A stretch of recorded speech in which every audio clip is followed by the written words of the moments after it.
Hello and welcome to the Global Church Project. I'm Graham Hill. William Thurmond served as a pastor for 54 years. His ministry embraced both religious and civic enterprises. He views his ministry as a call to serve both church and community. He served many religious, community and civic organisations. He retired from pastoral ministry in 2010 after 54 years, but he's still active in teaching and consulting. William Thurmond has served congregations in Canada and California. He served as Director of Urban Ministries for the American Baptist Churches of LA, and he's passionate about faith and ministry. He's enthusiastic about seeing churches become healthy, vibrant, multi-ethnic, missional communities, fully engaged with their neighbourhoods. Dr. Thurmond, welcome to the Global Church Project. Oh, thank you. You've been in ministry now for, I think, 54 or more years. Yes. Can you tell us something about how you came into ministry and the kind of ministries that you've done? I think it would be perhaps maybe through the back door. I've been in church basically all my life. As a little boy, you had to go to church. But it was not until I was married and in service that the focus of ministry became real for me. And that is a tribute to what I call my mentor, Dr. A.M. Lampkin in Topeka, Kansas. He would encourage me oftentimes.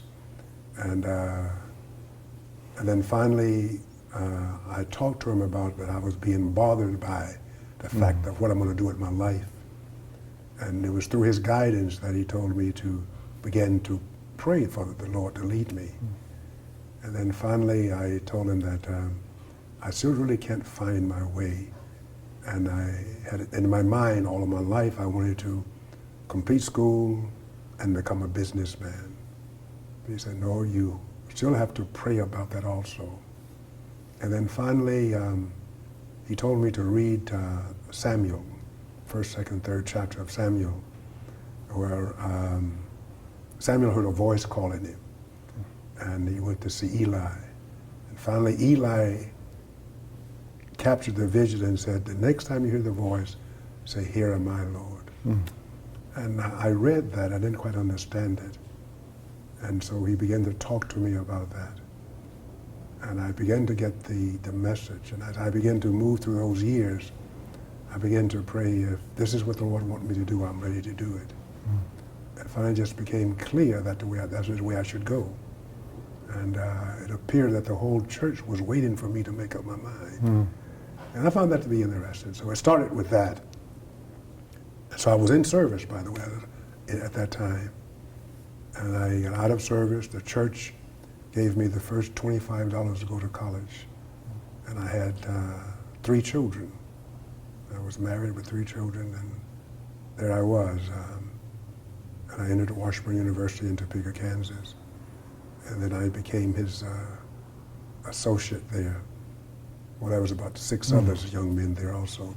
That was the beginning of my journey into ministry. Now, so you've been in ministry now for almost 6 decades. You're in 9 states. From Topeka, Kansas, Edmonton, Alberta, Canada, and then here, in terms of ministry. And 27 years in, is that right, 27 years in the one church as well? Here, I was 25 years here. 25 years, yes, in the one church. Yeah. Now, can you tell us something about what are you doing now that you've entered retirement? Some of the same kinds of things, almost. I still speak a lot, but I suppose the most specific function I'm engaged in is as a consultant to Dr. Samuel Chetty, who is the executive of the American Baptist Churches of the Southwest and Hawaii.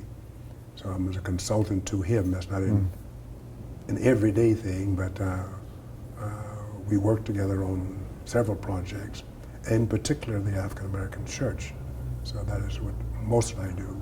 Besides that, I do seminars and workshops in terms of leadership and conflict management. And the top one is stewardship in the church. And I enjoy that a lot. And try to develop some unique ways to talk about and do stewardship in the church from the way I was taught to do it when I was a young man. So. And what's the history of this church that you're a part of at the moment? Okay. It's, I imagine that it's changed over the years. And Yes. Can you give us a kind of a snapshot of the changes that have happened in this church? Okay. This was originally an Anglo church. It moved in this area from, I think it was on about 54th Street, which was north of here. And of course this is 108th. And at that time, so I understand that it was sort of not too much out here at the time. And because it was not this large, it was basically that portion of the church over there was the pastor's office. There were Sunday school rooms back here from that wall right there. And then none of this, from this side over here, all of that was not there. It was just this room, that stuff over there. So we had to expand it and where we are. But it was a small congregation built for expansion. This was built to be a building, really to be a fellowship hall when they would build the next addition to it. The way many churches was built at that particular time. But it stayed that way for a long while. And then what happened in most of the churches in this area, as the Anglo congregations began to move out, African-American people began to move in the neighborhood, they began to move out, and then they began to move in this church. As a matter of fact, a couple of the members who are still here, they're in their 80s, were the first African-American members of this church. And it began to change slowly, and then finally they had their first African-American pastor, who was Dr. Henderson, who was a retired minister from the Second Baptist Church here. And then it went back to call one Anglo pastor. He stayed here for about 8 months, then he left. And then it went through 1, 2, 3, about 3 others. And then I finally came here in the 80s. So it went through a transition because the neighborhood changed. And the interesting thing was that there were several churches like this, that the congregations who were here before, they did not sell the property. They just turned the property over as long as it was going to remain an American Baptist church, which I thought was very interesting. And of course now the whole same churches are in a process where the community has changed again in terms of Latinos. And that is, I think, part of how the African-American leadership are going to have to learn to deal with that. So that was quite a courageous step for a Anglo or Euro congregation to hand the church over to an African-American congregation. Exactly. Because of the change that was happening in the neighbourhood. But now you see that another shift is going on, this Latino shift that's happening in the neighbourhood. How rapidly is that happening in this context? And what do you think are the implications for African-American congregations in this area today? I think it is moving fairly rapid. If you, Washington High School is about 3 blocks east of us. And it is probably, I would guesstimate now, I've not seen any figures since the last 6 or 7 years, but I would guesstimate that the school, Washington High School, is perhaps at about 60 to 70% Hispanic now. That's how the neighborhood has changed from being totally Anglo Euro-American to integrated to African-American, and now partially Latino to now predominantly Latino. The church, the school is changing. The neighborhood started gradually changing, slower than the school changed, though. That's all they're interested in. But it's just the way it is. And I don't think the African American community has not reached out as rapidly as I think as the Anglo churches did in terms of how we want to deal with this. Now, of course, there was a few that, let's say, cut bait and run, or either sell their property and then get out. But most of them just basically turned the property over in terms of what's happening. So I think the process was much more rapid. I think it is a little bit slower here. When I retired 5 years ago, there was only about 3 Hispanic persons coming here on a regular basis. But I think that would change if you move in that direction and extend the invitation. And perhaps if I had another 10 or 15 years, that would have been the way I would have proceeded to go with that. In particular, the younger crowd who would be more English speaking. Like there were 2 families left right here. Whenever we had projects for the youth on the parking lot, they would come over, and participate. So that made it easier in terms of, especially, I did not speak Spanish, and although I did have one school teacher here who was bilingual in terms of that, and we had talked about that possibility. I guess one of the challenges when you're going through this kind of a transition process is dealing with the change that happens to your identity as a congregation and the grief and loss that comes with that. So a predominantly African-American congregation with a very strong identity in this neighbourhood, needing to think about the integration of Hispanic community. Where do you think that this begins to shape a congregation's sense of itself and sense of its identity? And how does a congregation begin to deal with those questions around its identity when its neighbourhood is changing? I think initially what happens, you become a little bit more protective. About 6-7 miles from here, the first church I pastored in the Los Angeles area was Sunnyside Baptist. When I arrived there, it was 80% Anglo. And as change began to happen, there were some people, even though I was the pastor, was reluctant to make change. And I knew I had to make some changes in terms of the music, basically. And I made that a gradual change to introducing both segments of the congregation. One, introduced them more to anthems, to understand that, why, what does this mean, and then more in terms of the gospel genre. And so what I did was I changed the evening service to basically music and talking.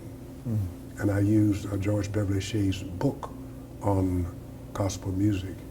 That it had a story behind the song, we would sing the songs and then tell the story to get all of the people on the same page. And so all we did in the evening was just sing and talk about the music, the meaning of that, to get us together to begin to share both genres of music. And I had an integrated musical team that worked out very well to do that. So making those type of things, training the people to have the respect for the culture of one another and why they move in a particular fashion and so forth, in terms of what is going on. Even the fact that, well, why do African Americans say amen so much? Simply they agree with what is being said in terms of what's going on. It's very interactive.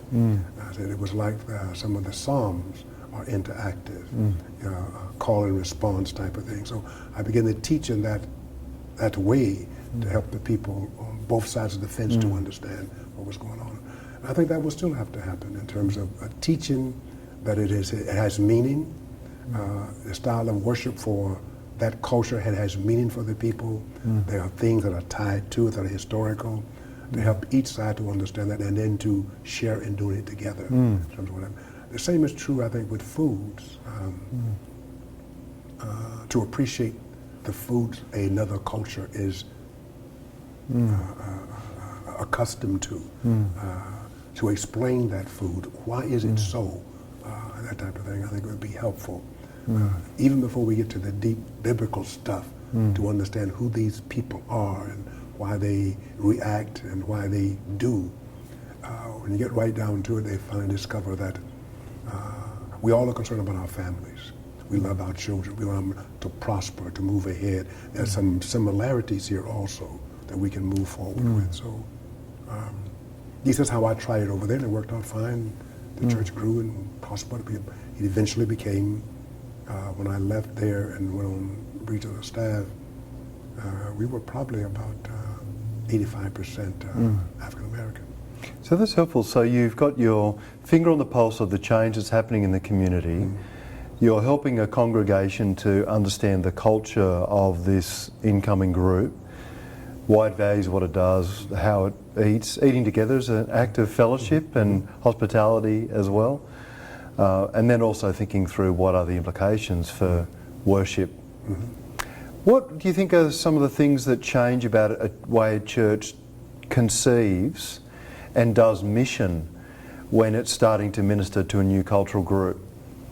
The reason why I ask that is because I guess sometimes we assume that mission is mission or evangelism is evangelism, but when the group is beginning to shift around you, something has to change about the way in which you do evangelism and mission too, I imagine.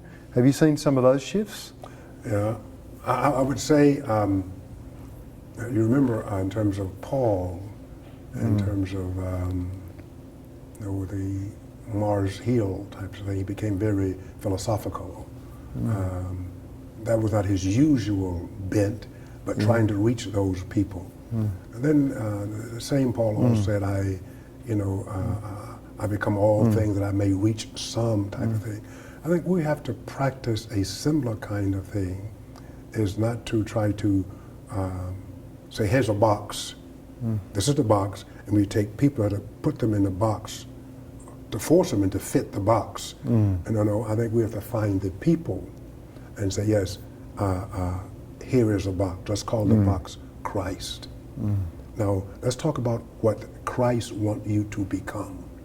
Let's talk about how you can become what Christ wants you to become, as opposed to as forcing the people into the box to become what we think they ought to be. I think in terms of, for me, I'm still old-fashioned enough to believe that the only way to preach is expository.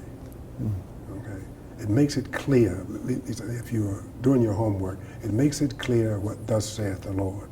To preach the word of God to people, to make it plain for them, not to be erudite and try to impress them with our high-powered education, but to speak people into a language they can understand, to make plain the Word of God, that they can see for themselves what changes they need to make in their lives to be about the business of God. And then to practice that as we teach it. We need to be outgoing, loving.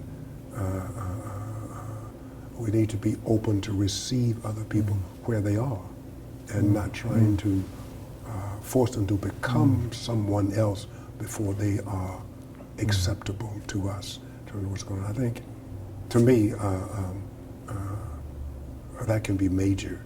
That can be major. Let me tell you a quick story that's come to my mind. So some years ago, I was given a lecture to a mixed congregation of young ministers. The difference in terms of trying to make the word plain has to do with our perception. And I said, this was, I say that you have two doctors, MDs, and they're going to the hospital, just been appointed, going to the hospital to do residency. The first one is Anglo. He comes in, he has on a white jacket, stethoscope around his shoulder. He walks into the place. The nurses greet him, "Good morning, doctor, how are you? Can I help you?" Yes. The head physician's office is down there, and I show it away, and it goes on. The young black doctor shows up with the same jacket on, stethoscope. He walks in the door, and they said, the janitor's room is down there. That is the difference in terms of what we're saying, is that the assumption is that this person is really not a doctor, but he has a white coat on like a servant, and perhaps that's where he belongs. I've already made that up in my mind already. He goes that way. The other one, he must be a doctor, he goes that way. The person has preconceived already who that person is. And if we as Christians have preconceptions about individuals because of how they look or how they dress, then we cannot do ministry. Not effective ministry in terms of, if that makes sense. When the Euro congregation was transitioning into an African-American congregation, this was a transition from a dominant culture to one that had been discriminated against. So it had a particular kind of form of transition. But what are the challenges for an African-American congregation that isn't really the dominant culture in the way that the Anglos were, is struggling with racism and discrimination and sometimes disadvantage, not always, but it's a very different position of to be transitioning from for the growing Hispanic or Asian community than it was for the Anglos. Yes. There's a different kind of transition. What do you see as the differences, and what are the implications for that transition process? Okay. I've not had that reality, that experience of doing that. And I've only known of one pastor in the city that has done that, and I've talked to him. Of course, one of his first things to do was to learn the language, before he can begin to relate to people. And I would think that would be a start.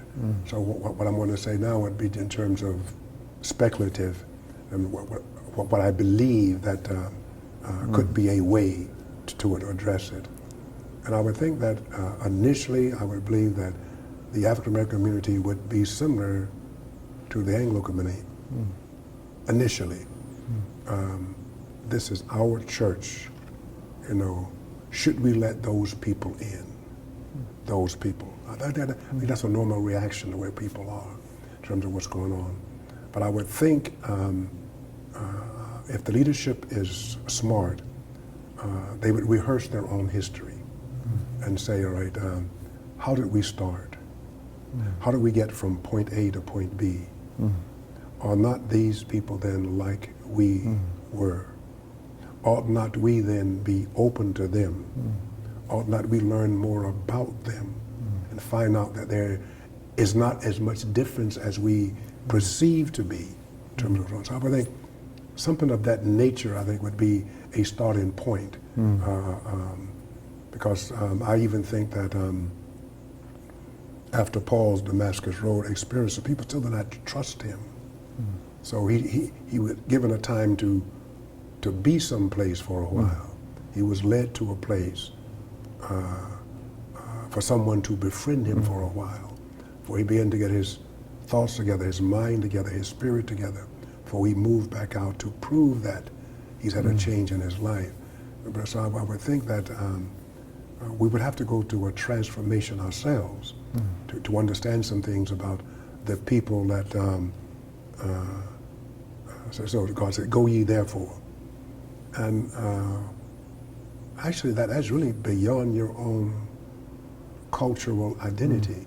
If you're going beyond, you know, Jerusalem to Judea, into the world, there are many cultures out there we are going toward after we deal with ourselves and so forth. So I would think that would have to be part of the matrix of trying to find a way to deal with those that we are supposed to be, should be taking the gospel to in terms of the name of Christ. So I would think it would have to be, for me at least it would appear. But I've not had the opportunity to do that actually, but I think that is the way I would approach it.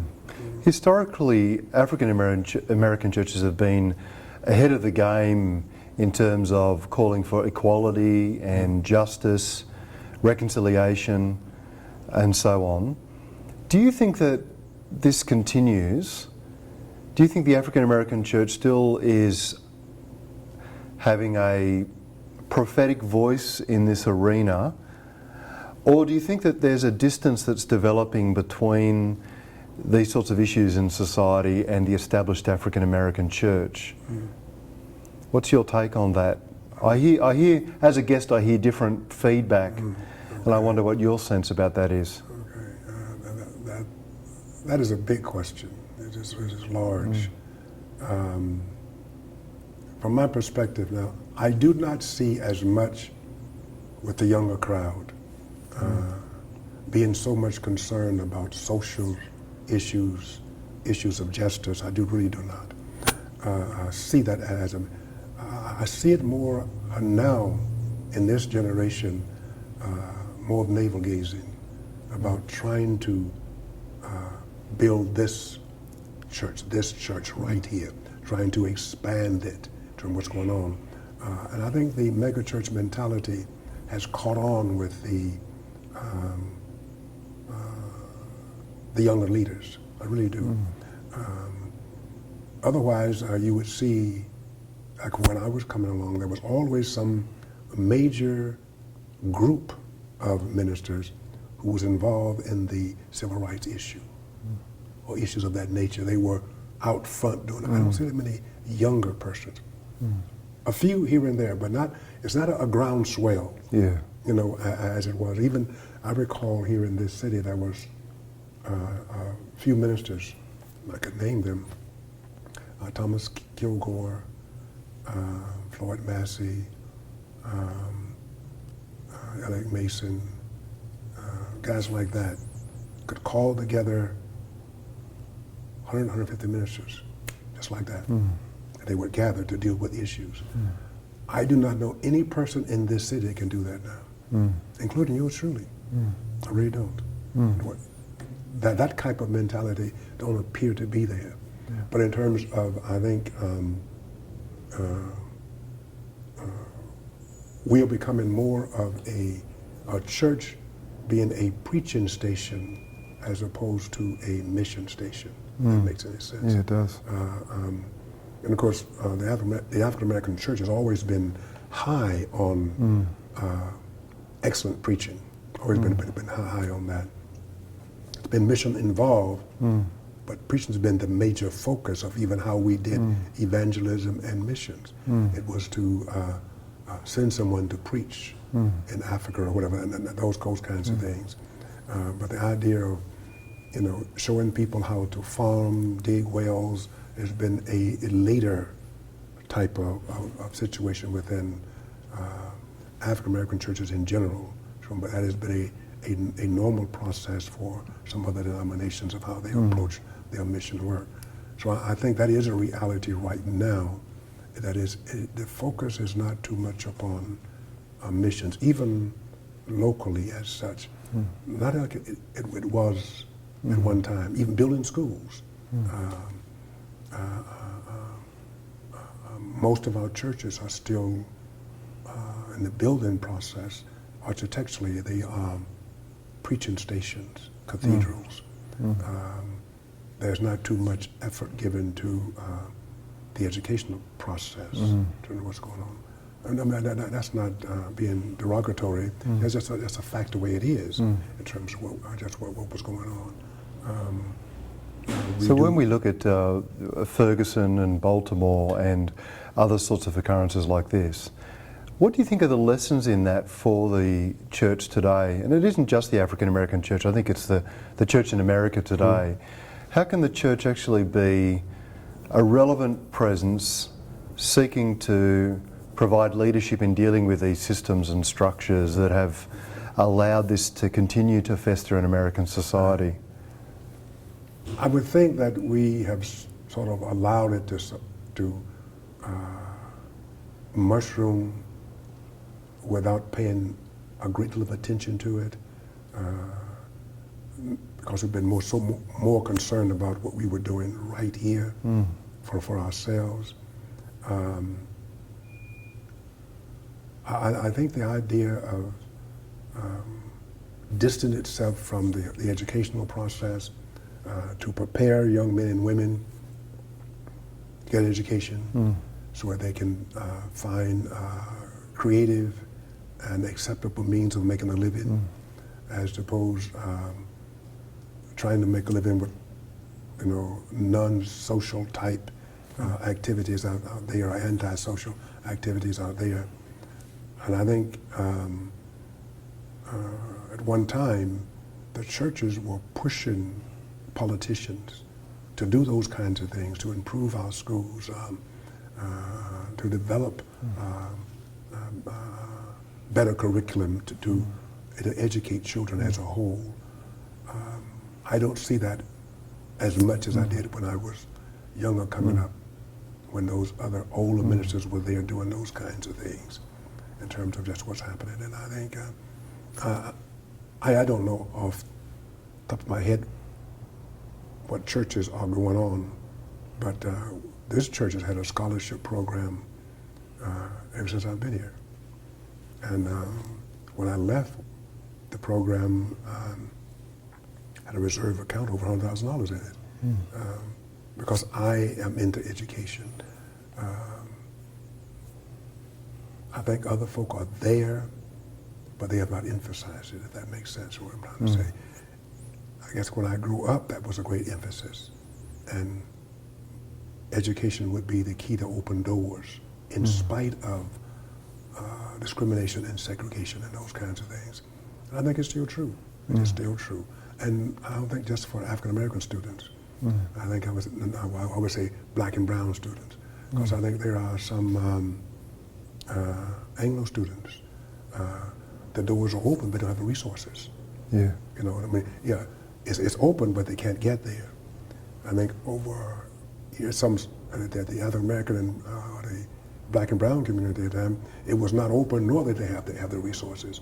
So I think it's there, because many of our neighborhoods now, the neighborhoods are integrated, but then in some of the areas, the schools are not up to par as they are in other communities, which are more wealthy communities.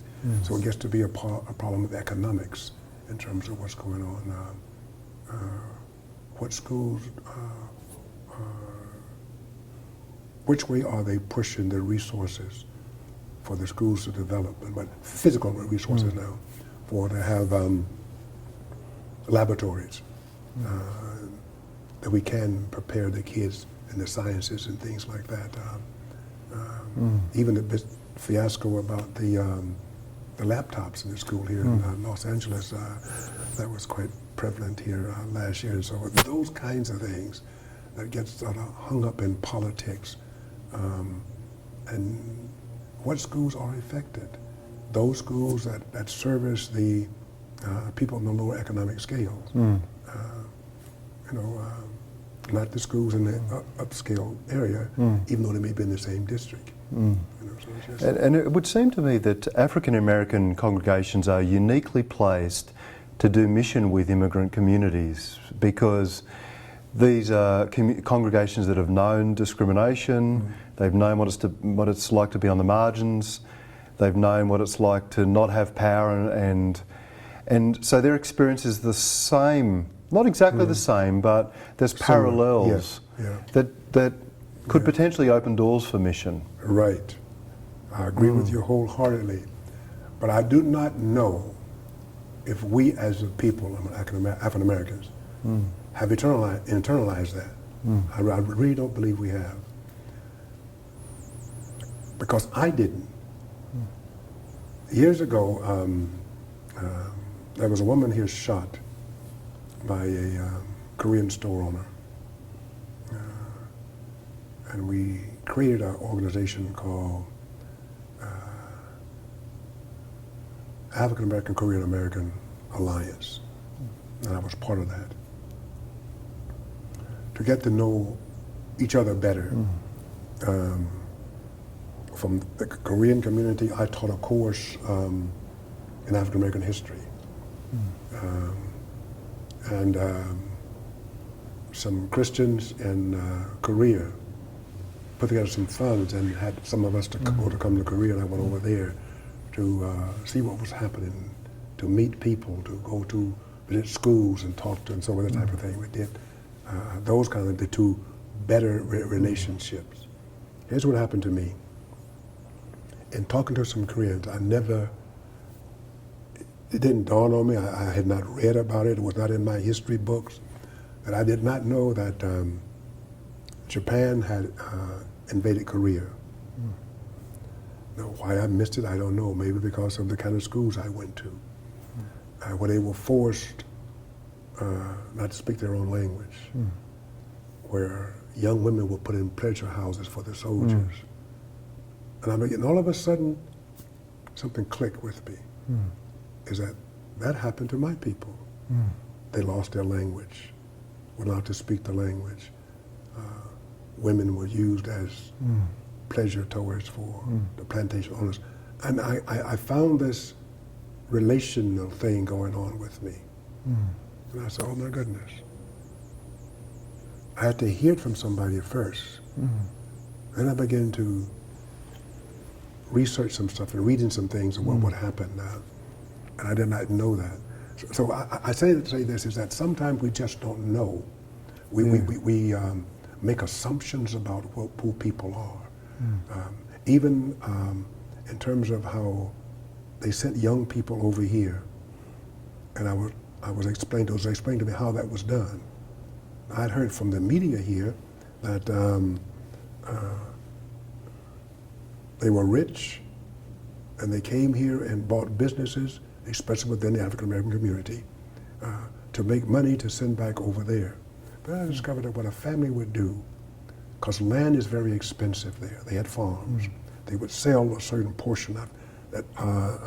There was a formula to it. There was a name for it. I've forgotten now. In terms of, but they would sell a portion of land to send this child over here to get an education, and then to be established. Okay, and then to help to pave a way for other family members to come. I began to understand what was happening here, but from what I'd heard here, it was different in America, and the spin that were given to it was different.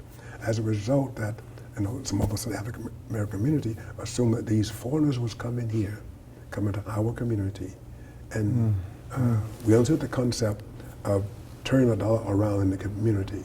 They were doing the same thing as Anglo shopkeepers do. Make the money in our community, but spend it in another community, which means this community stayed poor because the money was always coming out and not coming in type of thing. And so I think some of us felt that same thing. But when I went there, I was enlightened and discovered something different. Okay, long story short is that what I'm saying is that we would appear to be the people that could understand that better, but we would have to also open our eyes a little bit wider to be able to see it a little clearer. I don't really believe we see it as clear now. I really don't. No, from where I sit, I don't know. I'm limited, but I don't believe we see it that clear, that we could be that kind of person because of what has happened in our past. Would be more open. Like what I said about the transition of the church. I don't think we quite see that. Like how this church was received. You know, how open are we? I think we are open to receive, but that church is going to remain African American. And I think it would have to be if an influx of Latinos come in, we have to be able to look at their culture. We look at even in terms of their music that they can identify with. In terms of there are many similarities, but we have to also be a little bit more open to make those similarities real for the people who want to come to that door. That we don't negate who you are, but we have to expand who we are to be a little bit more inclusive. And how we do that, I think, will be difficult. Now, one of the issues we spoke about was the need for churches to get out ahead of issues around injustice and structural inequality and racism, and how other organisations sometimes seem to, these days, have taken the lead on that where the church hasn't. So there's something there. But on the other side, I wonder what your thoughts are about the way in which a community's experience of exploitation can blind it to its broader mission. I'll just try to explain what I mean by that, and I think what I mean is that I wonder whether this sense about being discriminated against because of our race means that this is such a very important and very large issue for us in our hearts and minds that it can mean that we don't always see the other issues that are related to God's mission that we need to be a part of. And we can miss what the Spirit is doing sometimes, wanting to do in and through us as a congregation. Now tell me if I'm speaking out of school there, but I'm just wondering if you have any thoughts about whether that might be the case and how that might be dealt with. If I understand you correctly, and say that because of the experience that you're going through in particular racism, that you may be blinded to some other kinds of things in the community.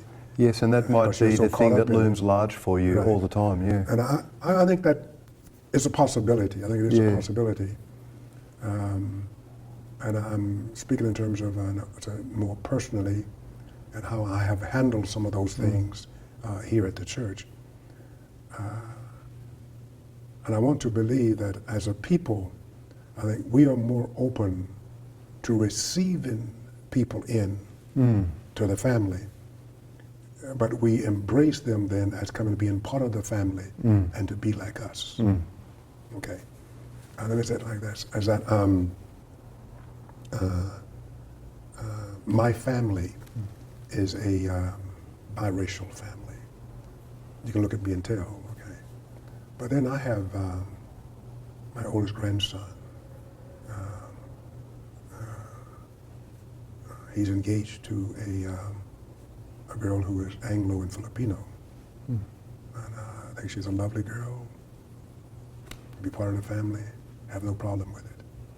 But I also know in terms of by them getting married, it's going to have some very difficult problems for them on both sides of the fence. So when I talk to them, well, when they first made the announcement, are you guys prepared to deal with that? And they said they are, but they're young. I don't know if they are or not in terms of what's going on. So what I'm trying to say is I think we'll accept it, we're open to what's going on with other people. But when you get right down to it, then she, for all practical purpose, will be perceived as a African-American person within the family. Okay. I have other nephews and nieces in similar kinds of situation. But for all practical purpose, the person they marry, whoever the person is, they will be perceived within the family as just one of the family. And part of it is that there will not be going out of the way to adjust to them being different. Well, we have to do this because he's Asian or Anglo. No, this is what we are. You know, we are not going to, we have Kool-Aid. We never drink milk in this house. It's Kool-Aid. If you don't want Kool-Aid, then you have to go some other place. I think that's being overly simple, but what I'm trying to say is I really believe that we're at that position in terms of where we are. We accept the person and we just let them blend into the family, and we don't begin to make difference of that person is from a different cultural background. For all practical person, we will treat them like an African American, we will speak to them like an African American and move forward. I'm not saying that's right or wrong. I'm saying but that does happen in terms of what I was short story discussing with my wife not too long ago is that another young man, he's married to an Anglo girl, and we said, because he doesn't live here, and we asked the question, how did he tell this young girl about the family, you know, that we are a mixed up family, and how is she going to respond to that? Because her background is totally lily white. You know, so we do talk about those things, but we don't make exceptions because a person is different. We assume that if you're going to come part of the family, then you'll be like us.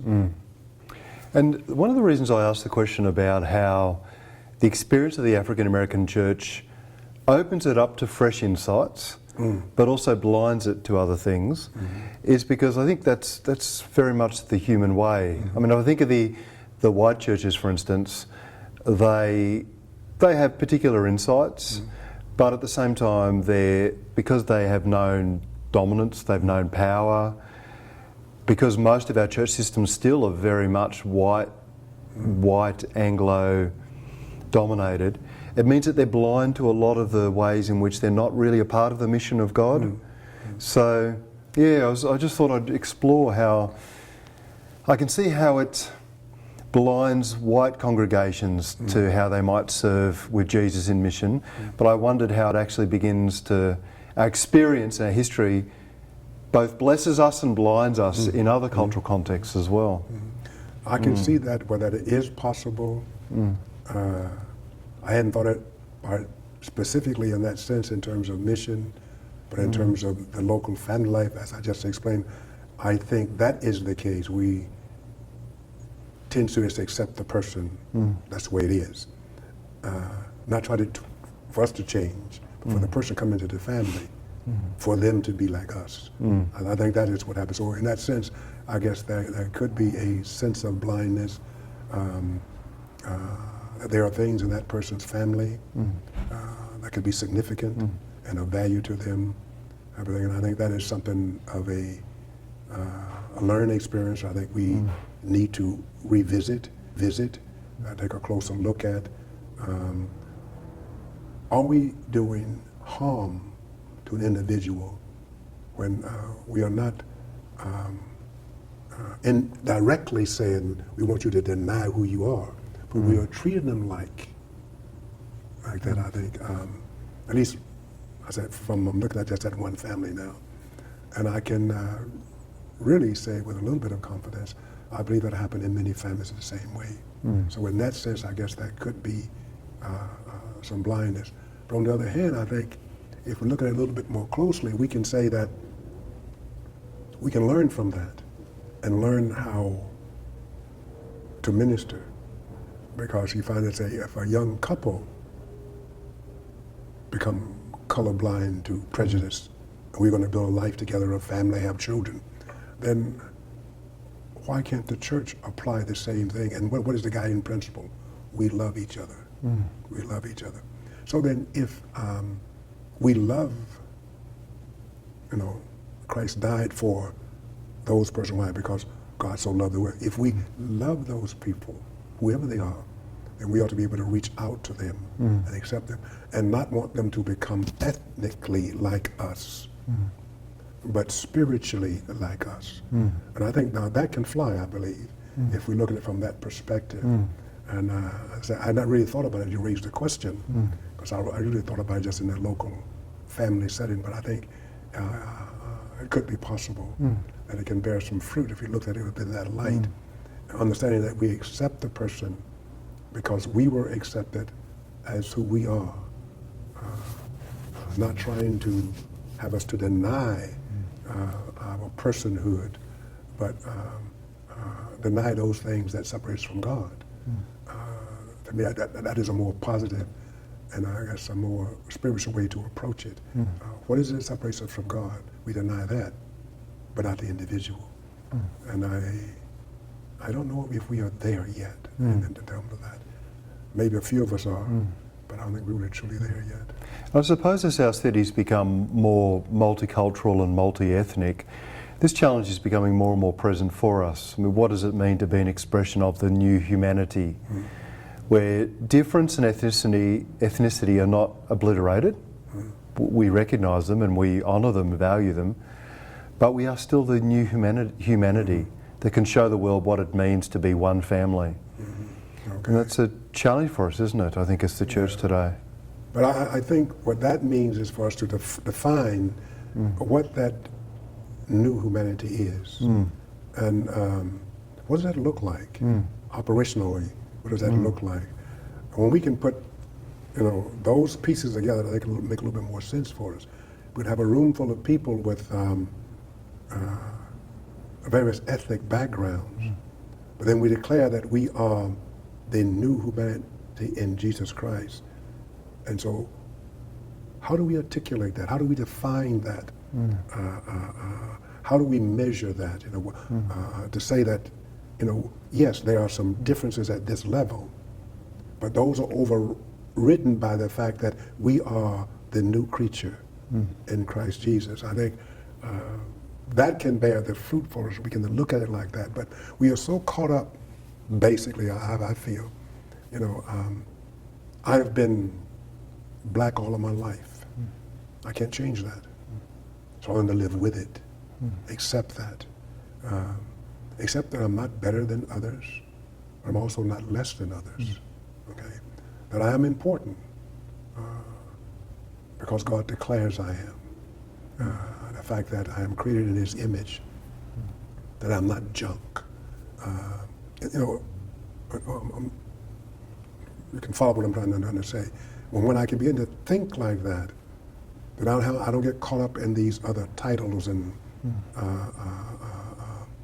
markations that define me by other people. I can rise above that.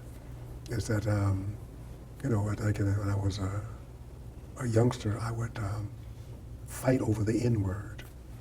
But that's not very important for me at this stage of the game, because I know who I am. My concern is the person who is using that word to degrade me. I really feel sorry for that person. That they're in a bad place. They don't understand the real world that I'm now a part of. So I don't get excited about that anymore.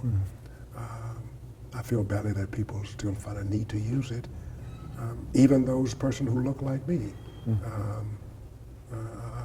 I find no creative way to say it's okay, even in music, which it appears a lot now. Just like there are other kinds of way I don't think it appears to be, to me, to be useful or to add to my knowledge, to be creative or that type of thing. So if that makes more sense. Now, you've been in pastoral ministry for 6 decades in various ways. When you think about the next generation of pastors that are training, if they could sit down with you and say, what is it we really need to know about what a good pastor does and what are the internal qualities of a good pastor, what kinds of things would you say to these young pastors today? Okay. That's a very big question, I know. Yeah. I've developed a few ideas about that. And I think about where to start on it. But I would think in terms of the shepherd today, or pastor today. I think it needs to be, first of all, a student of the Word. Today and tomorrow, continuously a student of the Word. Continually grappling with making that Word come alive in today's environment, in today's culture. I'm not saying, this way it was here, so it has to be this way now. Not necessarily. Not necessarily. The Word has not changed. That you developed this concept back then. Let's take that same word and see how it works for now, type of thing.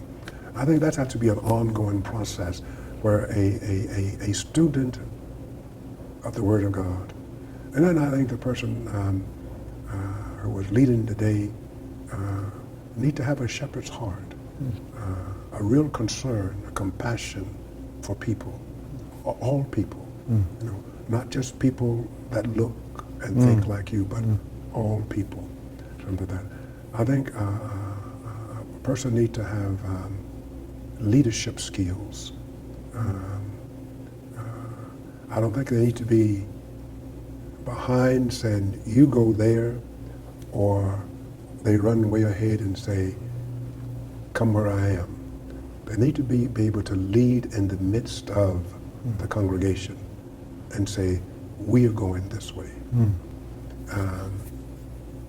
To be able to have the ability to cast a vision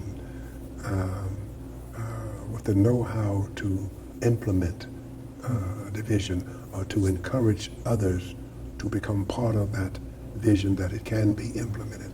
I think I would think that. But I would think the basic quality would underline that would be two. I would think in terms of a deep compassion and love for people and patience for those people that don't agree with you. To be patient with them. I think that it would be a real need for the future growth and success of the Church of Jesus Christ. You teach a lot on stewardship as well. Yeah. What does it mean to be a good steward, and what kind of skills are you focusing on when you teach in this area? Okay. I would say I use the word holistic stewardship. If we go back to Genesis, where if we accept what that says, that all of this is in the hand of you and I, the creation of God. We are the apex, or we are the center of God's creation, the way I understand it. And all of this God has given into our hands to manage, to care for. That means all of that. We are to be responsible for that in terms of what's going on. So I believe that in terms of where we are. So that means to me then is that if that is true, I have a responsibility to be a good steward. A good steward of not only what of myself as an individual, but all this other stuff. My family, your family, the earth. We are stewards of how we use this planet that we are on for this little while. I think stewardship in that sense to me is holistic. Now, if I don't practice good stewardship myself, I can't then require that you be a good steward, or even try to even teach it to you if I'm not practicing those same kinds of things. When I talk about stewardship, it's not just in terms of our financial resources. I think that the reason why this little church expanded to be as large as it was, and we bought that property all the way to the end of the block. How did that happen? Yes, part of that was financial. Yes, I agree. But another part of that of being a good steward was we talked about things like stewardship of our body, what we put in it, type of thing. So we had health classes here. We had fitness classes here. And what's going on? Or stewardship of our mind. So we had a tutorial program here for kids, for computer workshop, especially for older people who need to learn this stuff to survive and things like that. So stewardship of family. If God gave you a family, they expect you to take care of that family, whether you are two parents or one parent. That's where you are now. That is the way it is. God allowed for that, and you're responsible for that type of thing. We talked about, in terms of stewardship covering all of life. Stewardship of finances was just one part of it, and that is the way I taught it over the years. And every year, we taught stewardship. It wasn't always about money in terms of what's going on. So it was stewardship about all these various aspects of life. And we taught it that way, we practiced it that way. But at the same time, I think other things began to grow. When I talked about health issues, then my wife and I began walking. And a bunch of us would walk at Darby Park early in the morning. We talk about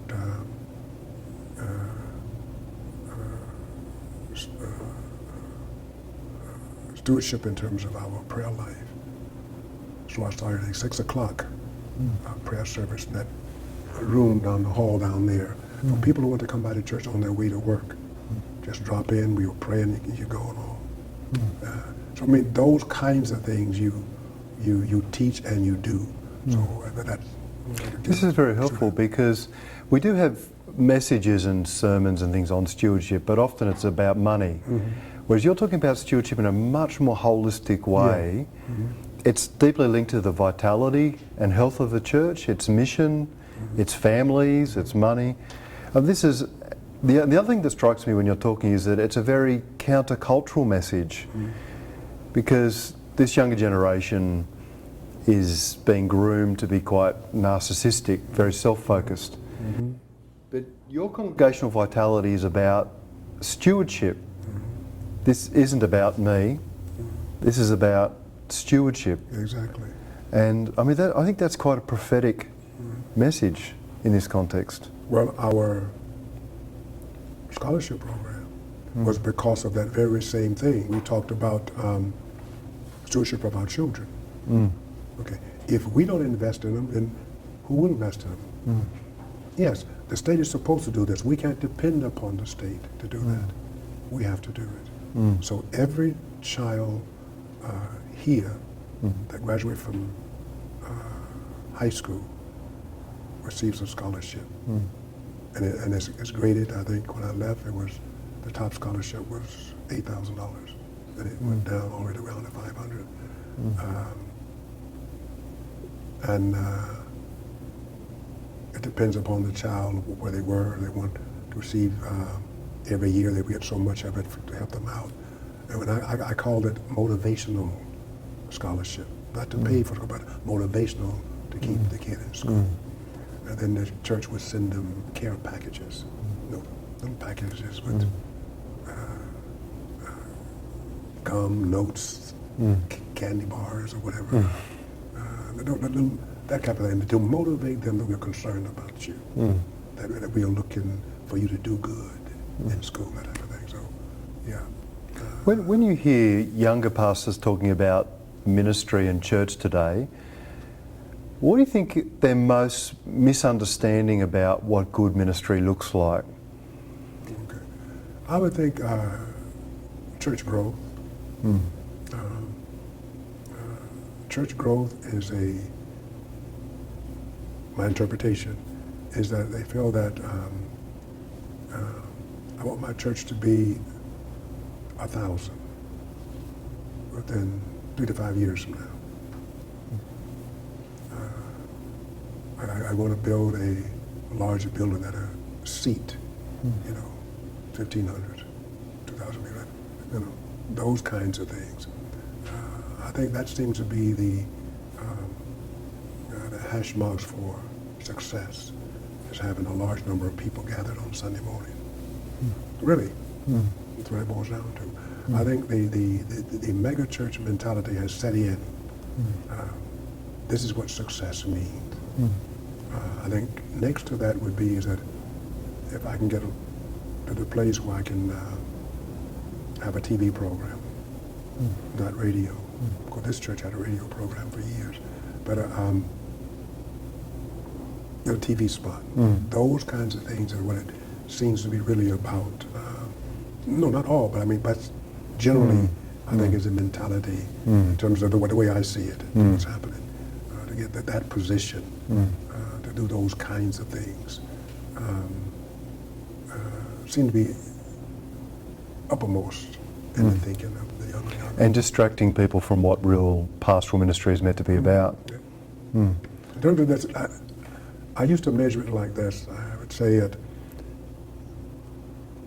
you've been here long enough that the major hospitals, you see the same people. And I say, I can count on this hand that many of ministers, when I go to the hospital, how many I see who actually make calls on their people. Again, it's not a put down, just a reality. It does not happen. And that when you ask people, they don't expect for the pastor to show up anymore in terms of things like that. But again, to me, that's part of the calling to what's going to shepherd in and what it's about. But again, I'm old school, so it's a different... Yeah, well, it does strike me that maybe the move away from a focus on what good shepherding looks like has had an effect on the health of our churches and needs to be rediscovered. Is there anything else that you wanted to say to us today? Well, I would think that if in America, if we do not change our modus operandi of doing ministry, is that I believe some of this stuff that I'm reading will materialize and become true. Is that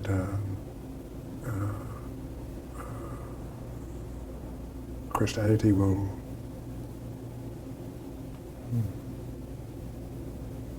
I don't know what the bottom will be. I think those kinds of things, I think in terms of the cycle, it moves like that. But I see Christianity in the United States, perhaps the Western world, on a downward trend. And from what I understand, I read some stuff, just finished a book about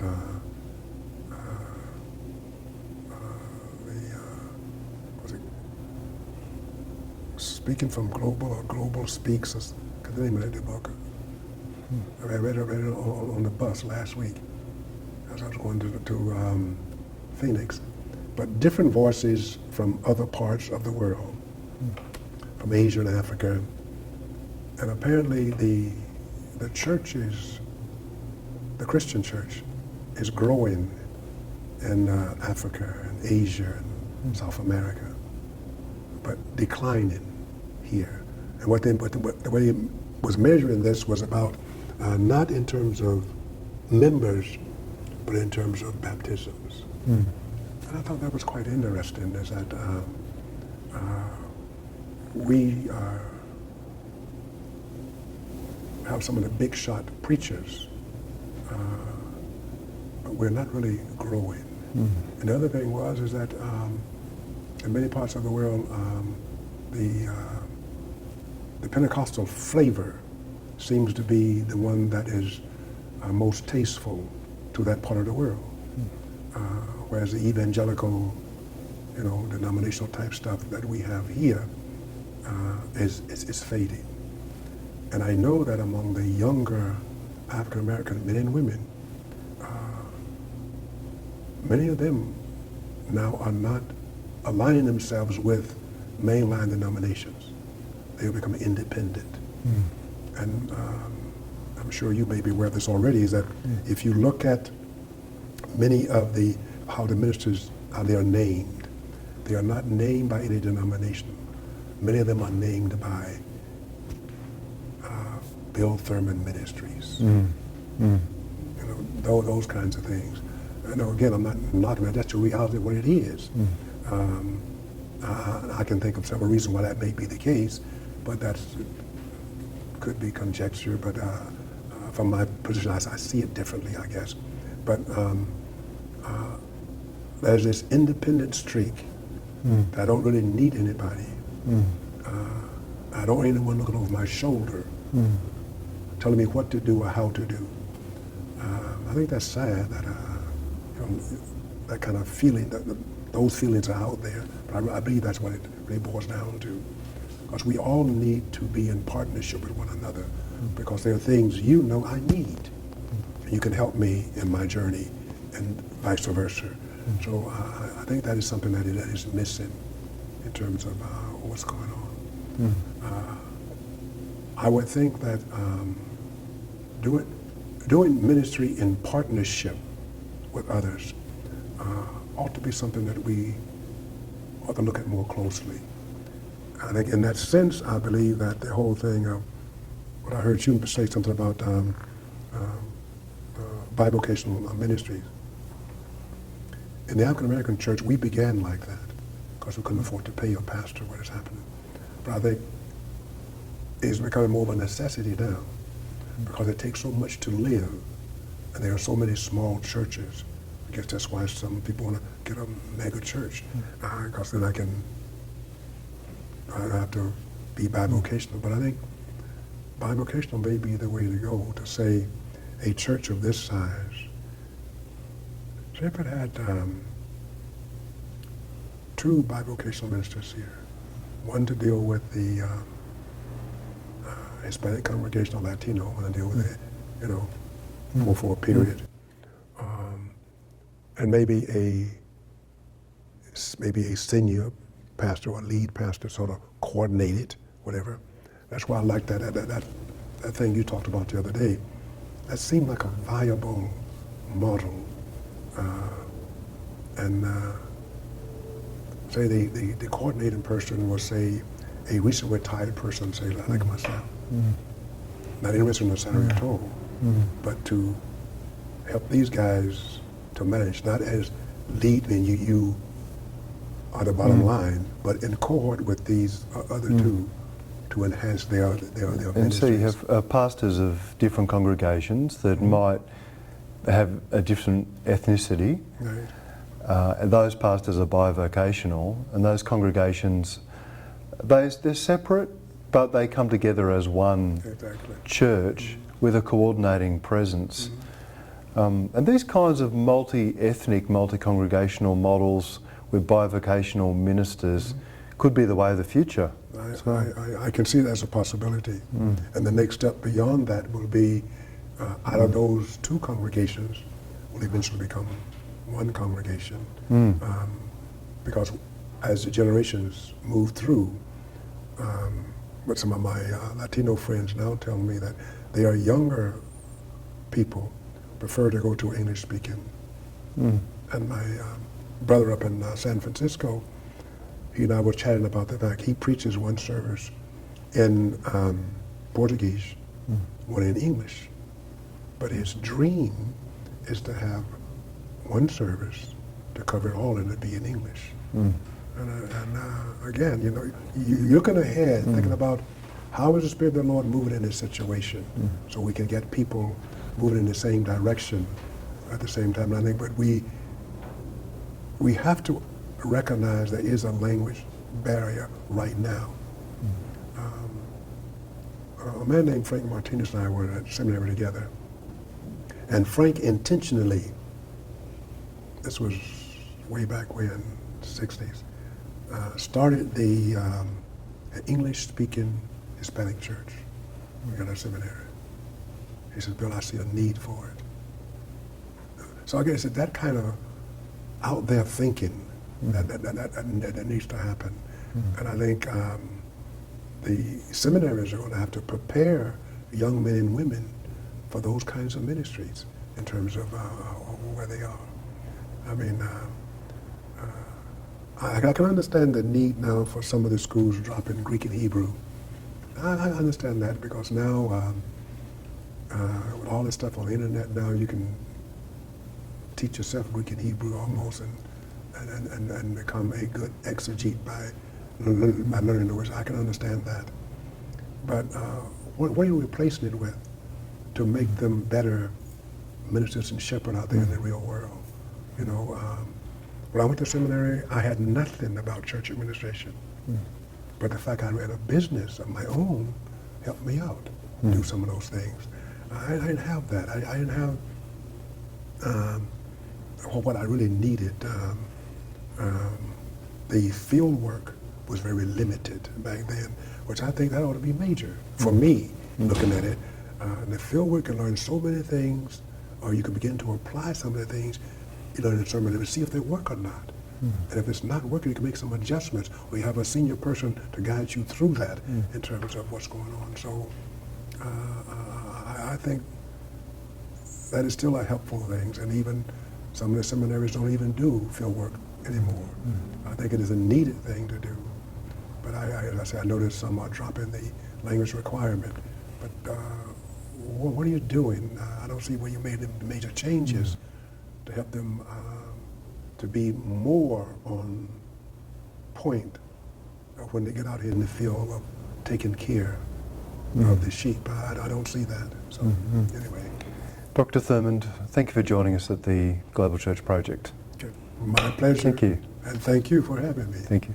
The Global Church Project is located at www.theglobalchurchproject.com. On our website you'll find a wide range of interviews and resources for colleges, universities and churches. I look forward to your company next time. From me, goodbye.